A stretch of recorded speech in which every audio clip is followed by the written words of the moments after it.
Čaute, ja som Kváša a vítam vás u tohoto videa. Prepačte.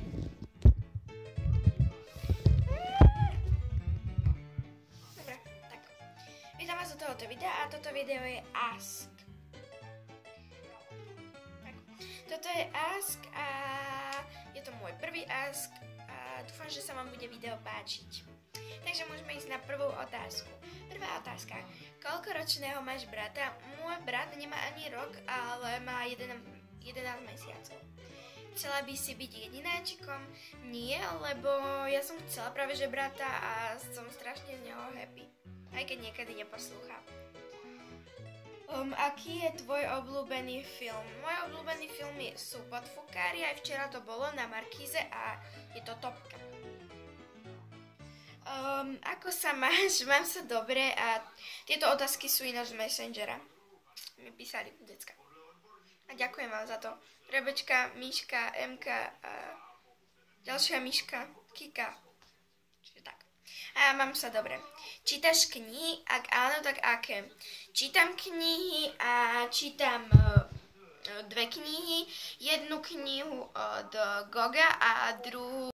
Tuto mám ju. A druhú... neviem ako sa už volá, ale ešte čítam jednu.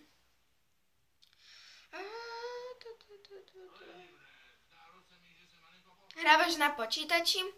Hrávam na počítači, ale to iba niekedy, ale teraz väčšinou hrávam na tablete a na mobile. Čiže tak. Páči sa ti rúžová farba? Mne sa rúžová páči, lenže by som si ju nikdy na seba nedala. Možno dala, ale keby tam bola s ňou šedá a iné farby. Ale aj tak by som si niekedy obliekla tú rúžovú. Keby sme mali nejakú challenge, tak budem mať zajtra si kúpiť rúžové tričko. Ale nie. Takže toto by bolo všetko z tohoto videa. Čiže mám všetky otázky, ktoré som si teraz iba opísala. Neviem, či to je vidieť. Sa mi to tak zaostrím, prepáčte, sa mi to nezaostrilo. A dúfam, že sa vám toto video páčilo. Ak áno, tak zanechajte like, poprípade odber. A ja sa s vami lúčim a vidíme sa u ďalšieho videa. Takže čaute. Kaša!